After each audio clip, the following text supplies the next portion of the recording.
My name is Elizabeth Gray. My name is Wenqi. Shawna Houston.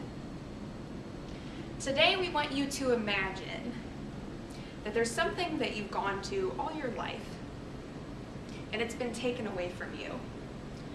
This is a place where you've gone to gather with other people who have similar beliefs to you. It's a place where you fellowship with others. Unfortunately, because you are now homebound, you cannot go to church anymore. Essentially, because you are stuck at home, you have become invisible to society. In our problem space, we have people who have a hard time leaving their homes because immobility contributes to them being housebound. They have a hard time getting out of their houses. For them, staying at home becomes the easiest option. Major connection to society here because we have people who are missing from our community. It affects our economy because people are not out shopping. It affects our families because people cannot make it to family events. The Huffington Post talks about how compassion is linked to higher levels of happiness. When you think about helping someone who's homebound, why is the reason you might help them? Compassion, giving compassion to people actually contributes to your levels of happiness and their levels of happiness. And as a society, we're always chasing happiness.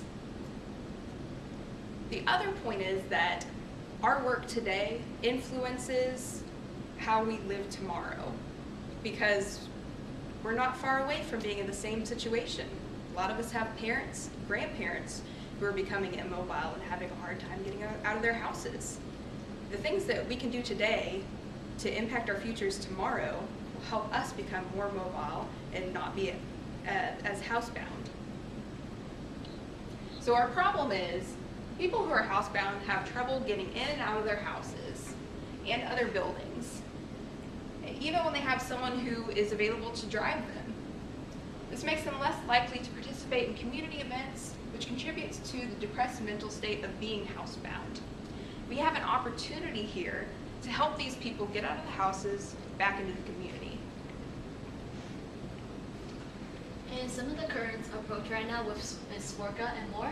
And the first service is the self-directed attendance, where the caregiver is giving hands-on, non-medical assistance and help with the daily living skills, including self-living assistance. And clients are not responsible for the payments of service and taxes because the states are making the physical managers to pay for and manage the task. And the second service provided by Worka and More is the attendance care, where hands-on assistance for people who have physical needs and people who have immobility. And the third service they have is the home delivered meals. Since our biggest issues is people that cannot get out of the house, so with the home delivered meals are brought to clients to their house, and each meals are implemented with the secretaries of the Department of Health and Human Service. And the fourth biggest service is the transportation, where Worka and More sponsor the transportation remuneration incentive program, which also Worka for Trip, TRIP, where they assist economically and socially deprived residents with people who are needing those help. And those tickets are good for services such as the meds, buses, taxis, and Uber. So we talked to Dr. Kevin Valadares, who is on the chair for the health professions. One thing he mentioned with a lot of homebound individuals, they are low income and most of them uneducated. Some areas of concern that we talked about, he was saying, you can't really pinpoint one thing that causes depression. There's multiple causes, but one of those things, like a major one, is losing the feeling of belonging.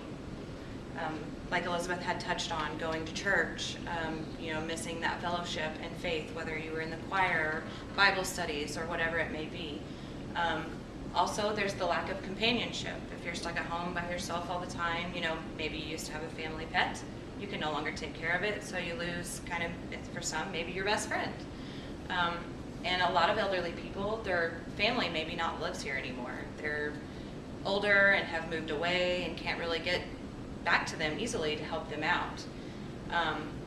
One thing he did mention was Swerka got a grant with Home Depot, and they helped build transportation in and out, like accessibility for them to actually get out of their home. But there's still approximately 1,200 homes that need this accessibility. And he did mention in this day and age, yes, most everyone has a cell phone, but only about 10% of these homebound individuals have internet capabilities. So that greatly affects their ability to even talk to someone when they can't get out of the home. So looking into some other sources, PubMed Central in 2011 did a study, and they were considering the elderly 65 and older. Roughly 14% of the American population was 65 and older, and about roughly 2 million of those were homebound. And looking into this further with the Census Bureau, they're estimating by 2030 that 1 in 5 Americans will be the age of 65, which is roughly 20%, which means this problem essentially is going to get, or has the potential to get, much larger.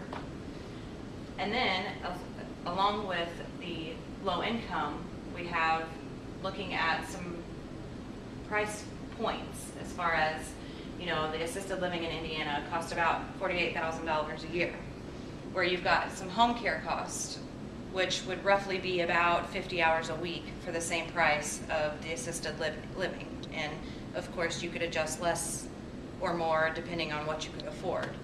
Same with home health care. It's just a little bit less, or it costs a little bit more than the home care cost. And then looking at a nursing home, which was about average of $224 a day, which is almost, I mean, not quite double the assisted living, but that's quite a bit of money for someone who is low income. So looking into the struggle with poverty, it's considered $11,756 will put you in poverty. In Indiana, there was about 4.2 million people age 65 plus that were considered to be in poverty in 2017. And as we were talking about, there is no one point for depression, but if we can help get these people back out into the community, then maybe we can help with the statistic of major depression being 2 times more likely. By helping people get out of their homes and by doing work now to affect our future tomorrow, we will be able to make these people who have become invisible to society visible again. Thanks.